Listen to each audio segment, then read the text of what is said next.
एक ऐसी बहू जिसे इस घर ने मनहूस का नाम देकर जीते जी नरक बना दिया। हर छोटी मुसीबत का इल्ज़ाम उस पर मढ़ा गया ताकि वो खुद अपनी जान दे दे, पर उस मासूम के आंसुओं के पीछे एक ऐसी खूनी राज दफन था जिसे जानते ही पूरा खानदान हिल जाएगा। वह इस घर में बहू बनकर नहीं बल्कि बलि का बकरा बनकर आई थी, जिसका अंत किसी की रूह तक कपा देगा। बनारस के पुराने और रईस शर्मा निवास में रसूख की कमी नहीं थी, लेकिन उस आलीशान हवेली की दीवारों के पीछे एक घिनौनी साजिश पनप रही थी। इस घर की छोटी बहू माया, जो कभी अपने मायके में किसी परी जैसी लड़की हुआ करती थी, आज इस घर में एक कैदी बनकर रह गई थी। शादी को 3 साल बीत चुके थे, लेकिन माया के लिए ये 3 साल किसी यातना से कम नहीं थे।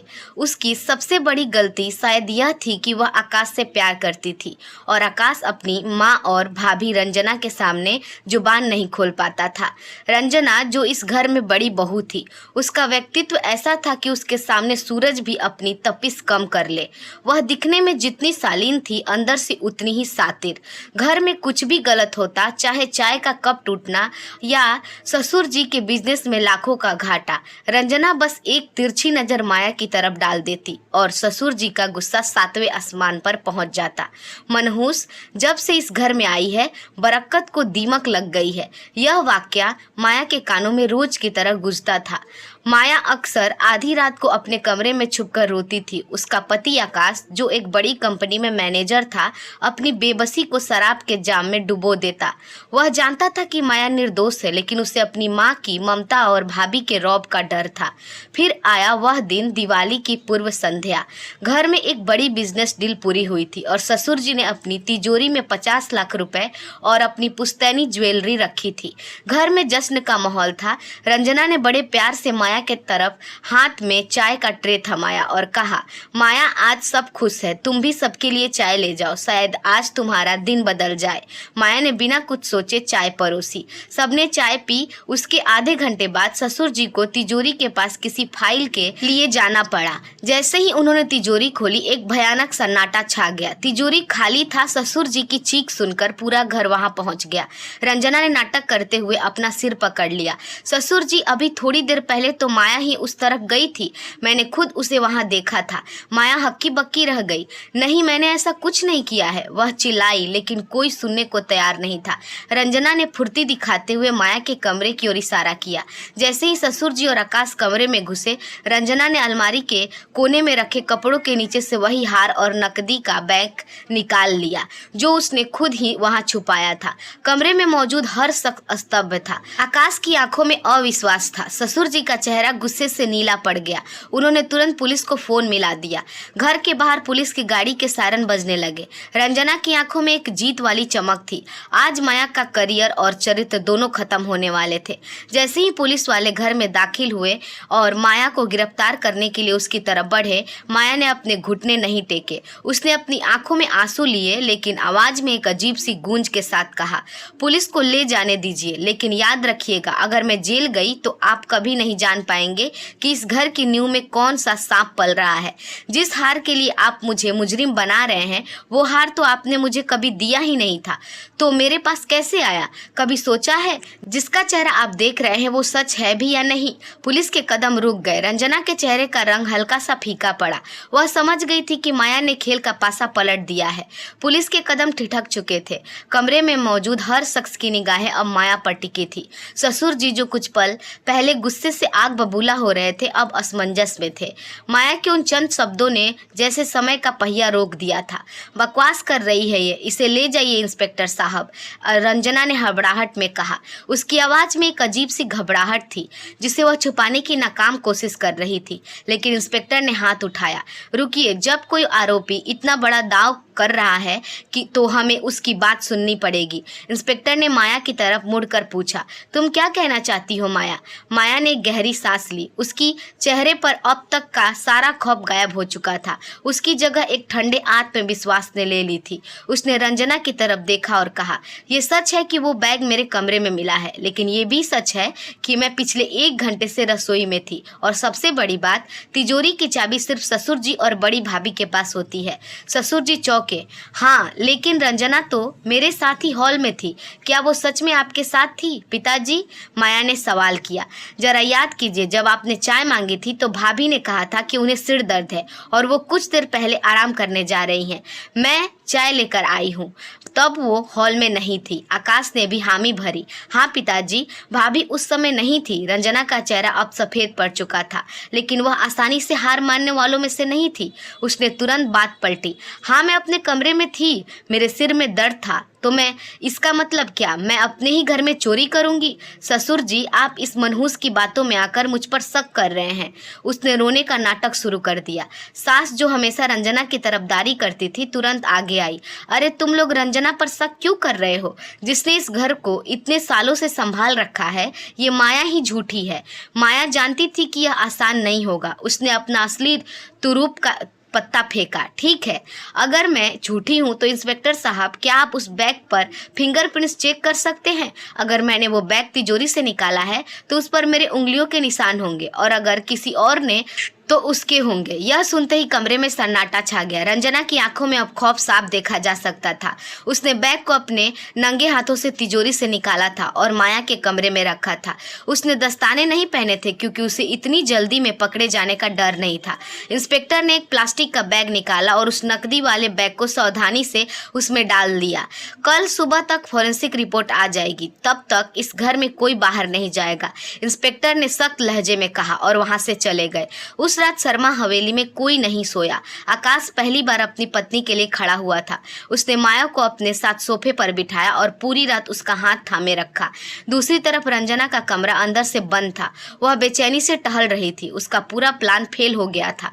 उसे सिर्फ माया को घर से निकालना था ताकि वह हवेली और बिजनेस का पूरा कंट्रोल अपने हाथ में ले सके।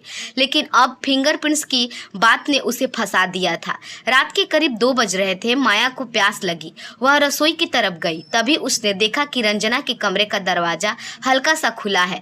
माया दबे पांव वहां गई। उसने देखा कि रंजना फोन पर किसी से बात कर रही है और उसकी आवाज में घबराहट है और गुस्सा दोनों थे। तुमने कहा था कि ये सब बहुत आसानी से हो जाएगा। अब पुलिस फिंगरप्रिंट्स चेक कर रही है। अगर मैं पकड़ी गई तो मैं तुम्हें भी नहीं छोड़ूंगी। हाँ, वो प्रॉपर्टी के पेपर्स तैयार रखो। कल ही मुझे उस पर ससुर जी के दस्तखत चाहिए। क्या मतलब, तुम नहीं कर सकते? तुम्हें वो करना ही होगा, वरना मैं तुम्हारा राज सबको बता दूंगी। माया के पैरों तले जो जमीन खिसक गई। रंजना सिर्फ चोरी नहीं कर रही थी, वह एक बहुत बड़ी साजिश रच रही थी, और उस साजिश में कोई और भी शामिल था, कोई ऐसा जिसके पास प्रॉपर्टी के पेपर्स थे।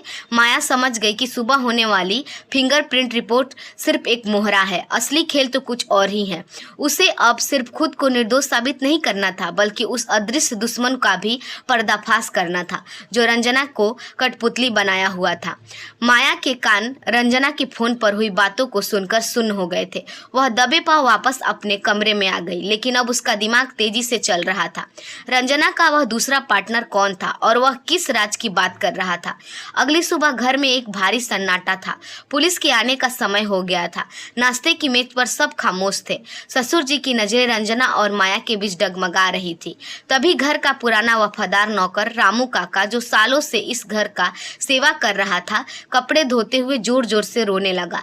माया ने ध्यान दिया कि रामू काका के हाथ कांप रहे थे। वह रसोई में उनके पास गई। काका, क्या हुआ? आप रो क्यों रहे हैं? रामू काका ने डरते हुए आसपास देखा और फुसफुसाया। बिटिया, मैंने कल रात रंजना बहू को रंजीत वकील से मिलते देखा था। वे दोनों पीछे के दरवाजे से बाहर गए थे। मुझे डर है, रंजीत वकील के पास ही ससुर जी की जायदाद के सारे असली कागजात है। रंजना बहू कुछ गलत कर रही है, पर मैं क्या करूं? वो तो मुझे घर से निकाल देगी। माया को समझ आ गया। रंजना का पार्टनर रंजीत वकील था, लेकिन अचानक एक बहुत बड़ा धमाका हुआ। रंजना हॉल में आई और उस सबके सामने अपना बैग टेबल पर पटक दिया। ससुर जी, मुझे अब इस घर में एक पल भी रुकना नहीं है। माया ने मुझे बदनाम करने के लिए ये सब किया है। और सुनिए, मैंने फैसला कर लिया है। मैं और आकाश इस घर से अलग हो रहे हैं। सब हैरान रह गए। आकाश ने चिल्लाकर कहा, क्या कह रही हो रंजना? हम अलग क्यों होंगे? रंजना ने एक ठंडी मुस्कान मुस्कान दी, क्योंकि तुम अपनी पत्नी के इशारों पर नाचते हो। आकाश और पिताजी, मैंने पुलिस को फ़ोन किया है, वे आ रहे हैं। फॉरेंसिक रिपोर्ट के आने से पहले ही मैं आपको एक सच बताना चाहती हूँ। माया का भाई जो कर्ज में डूबा है, उसने ये चोरी की साजिश रची थी ताकि वह माया को घर से बाहर निकालकर प्रॉपर्टी में अपना हिस्सा ले सके। माया का खून खौल उठा। रंजना ने अब सीधे उसके परिवार पर कीचड़ उछालना शुरू कर दिया था। तुम झूठ बोल रही हो रंजना, माया चिल्लाई। तभी घर की घंटी बजी। पुलिस आ गई थी। इंस्पेक्टर के हाथ में एक लिफाफा था। रंजना की आंखों में जीत का भाव था। उसने सोचा कि रिपोर्ट उसके पक्ष में होगी। इंस्पेक्टर ने रिपोर्ट पढ़ना शुरू किया। फॉरेंसिक रिपोर्ट के अनुसार बैग पर जो फिंगरप्रिंट्स मिले हैं वो रंजना ने अपनी मुस्कान चौड़ी कर ली। वो किसी और के नहीं बल्कि इंस्पेक्टर थोड़ा रुका और उसने रंजना की तरफ देखा। वो रंजीत वकील के हैं। पूरा कमरा शून्य रह गया। रंजना का चेहरे का रंग उड़ गया। रंजना वकील का नाम सुनते ही ससुर जी का माथा ठनका। रंजना हड़बड़ाते हुए बोली, यह मुमकिन नहीं है। वह तो हमारा वकील है। वह क्यों? वही तो हम जानना चाहते थे, इंस्पेक्टर ने आगे कहा। जब हमने रंजीत को गिरफ्तार किया तो उसने सारा सच उगल दिया। उसने कहा कि वह रंजना के कहने पर ही तिजोरी में हेरा फेरी कर रहा था ताकि ससुर जी को मानसिक रूप से तोड़कर उनसे गलत कागजों पर अंगूठे के निशान लिए जा सके। रंजना घुटनों के बल गिर गई। उसका पूरा जाल उसके अपने ही पैरों पर गिर पड़ा था। लेकिन कहानी में अभी एक और बड़ा झटका बाकी था। माया ने रंजना की तरफ बढ़ते हुए कहा, रंजना, तुमने मुझे मनहूस कहा, मुझे घर से निकालने के लिए सब कुछ किया, लेकिन क्या तुमने कभी सोचा कि अगर मैं इस घर से चली गई तो तुम्हारा असली चेहरा कौन देखेगा? तुमने रंजीत को फंसाया ताकि तुम सारी दौलत हड़प सको, लेकिन रंजीत ने तुम्हें ही पुलिस को सौंप दिया। रंजना रोने लगी। तुम नहीं समझोगी माया, यह घर मेरा है। मैंने इस घर के लिए क्या कुछ नहीं किया। तभी ससुर जी आगे आए और उन्होंने रंजना का हाथ पकड़कर उसे मुख्य दरवाजे की तरफ धकेल दिया। तुम्हारी जगह अब इस घर में नहीं है रंजना। लेकिन तभी रंजना ने एक पासा और फेंका। उसने अपनी अलमारी से एक पुराना पत्र निकाला और सबके सामने हवा में लहराते हुए बोली, रुकिए, अगर मैं गई तो इस घर का सबसे काला सच भी मेरे साथ चला जाएगा। क्या आप जानते हैं ससुर जी कि आपका बेटा आकाश वो आपका बेटा है ही नहीं। पूरा घर शून्य रह गया। आकाश का चेहरा सफेद पड़ गया। माया भी दंग रह गई। क्या यह रंजना का आखिरी झूठ था या कोई ऐसी सच्चाई जो सबको तबाह कर देगी? रंजना के उस आखिरी वाक्य ने घर में एक ऐसा सन्नाटा पैदा कर दिया जैसे किसी ने सबकी सांसें छीन ली हो। आकाश आपका बेटा नहीं है। ससुर जी कांपते हुए सोफे पर बैठ गए। रंजना के हाथ में वह पत्र था जिसमें अस्पताल के कुछ पुराने रिकॉर्ड्स थे। उसने जोर जोर से हंसना शुरू किया। जी हाँ, आकाश को गोद लिया और उसके आकाश से इसे तो आज तक लगता था कि यह इस खानदान का वारिस है। आकाश के हाथ में से पानी का ग्लास गिरकर चकनाचूर हो गया। उसकी आंखों में आंसू थे। माया ने तुरंत आकाश का हाथ थामा और उसे सहारा दिया। ससुर जी का चेहरा शर्म और पछतावे से झुक गया। उन्होंने स्वीकार किया, हाँ यह सच है, मैंने अपनी इज्जत बचाने के लिए यह झूठ बोला था। रंजना, तुम्हें यह बात कैसे पता चली? रंजना ने धूर्त मुस्कान के साथ कहा, मैंने बहुत पहले ही पता लगा लिया था। मैंने इसी का इस्तेमाल करके आकाश को हमेशा दबाए रखा। मैंने उससे कहा था कि अगर वह मेरी बात नहीं मानेगा तो मैं दुनिया के सामने यह सच ला दूंगी कि वह इस रईस खानदान का खून नहीं बल्कि एक अनाथ का है। आकाश टूट चुका था। लेकिन तभी माया ने एक कदम आगे बढ़ाया। उसकी आंखों में अब डर नहीं बल्कि एक शेरनी जैसी चमक थी। माया ने रंजना के हाथ से वह पत्र छीना और उसे सबके सामने फाड़ दिया। सच क्या है और झूठ क्या है, इससे किसी को कोई फर्क नहीं पड़ता रंजना। आकाश इस घर का वारिस अपनी दौलत की वजह से नहीं बल्कि अपने संस्कारों की वजह से है। तुमने जिसे अपनी कमजोरी बनाया वही उसकी सबसे बड़ी ताकत है। माया ने रंजना की तरफ देखते हुए कहा, रंजीत वकील ने पुलिस को सिर्फ चोरी के बारे में नहीं बताया है रंजना, उसने यह भी बताया है कि तुम अपने सास को भी जो दवाइयाँ दी थी वह सेहत के लिए नहीं बल्कि उन्हें बीमार रखने के लिए थी। पुलिस अभी बाहर खड़ी है और इस बार तुम्हारे पास कोई वकील नहीं, कोई झूठ नहीं बचेगा। रंजना के चेहरे का रंग उड़ गया। उसे एहसास हुआ कि उसने खुद अपनी कब्र खोदी है। पुलिस ने अंदर आकर रंजना के हाथों में हथकड़ी डाल दी। रंजना चीखती रही, हाथ पैर मारती रही, लेकिन उसे हवेली से बाहर खींच लिया गया। घर का माहौल बहुत शांत था। ससुर जी रोते हुए आकाश के पास आए। बेटा, मुझे माफ कर दो, मैंने तुम्हें सच नहीं बताया। आकाश ने अपने पिता के कंधे पर हाथ रखा। पिताजी, आपने मुझे गोद नहीं लिया था, आपने मुझे एक जीवन दिया था। मेरे लिए आप वही है। माया ने पूरे घर की तरफ देखा। जो लोग उसे कल तक मनहूस कहते थे, आज वही उसकी तरफ नजरें मिलाने की हिम्मत नहीं कर पा रहे थे। माया ने साबित कर दिया था कि एक बलि का बकरा, जिसे सबने कमजोर समझा, वही असली में उस घर की ढाल बन गई थी। हवेली में अब शांति थी। रंजना का षड्यंत्र खत्म हो चुका था। उस शाम माया ने घर के मंदिर में दीप जलाया। वह मनहूस बहू अब इस घर की मालकी नहीं बल्कि उस घर की जान बन चुकी थी, जिसने अपनी बुद्धिमानी और धैर्य से एक टूटते हुए परिवार को फिर से जोड़ लिया। कहानी की सीख, सच कितनी भी गहराई में क्यों न छुपा हो, वह बाहर जरूर आता है। और जो इंसान खुद को बलि का बकरा मानकर हार मान लेता है, वही अपनी शक्ति पहचान कर इतिहास बदल देता है। दोस्तों, उम्मीद करते हैं आपको हमारी कहानी अच्छी लगी होगी। अगर हमारी कहानी आपको पसंद आई हो तो हमारे वीडियो को लाइक और चैनल को सब्सक्राइब जरूर कीजिएगा।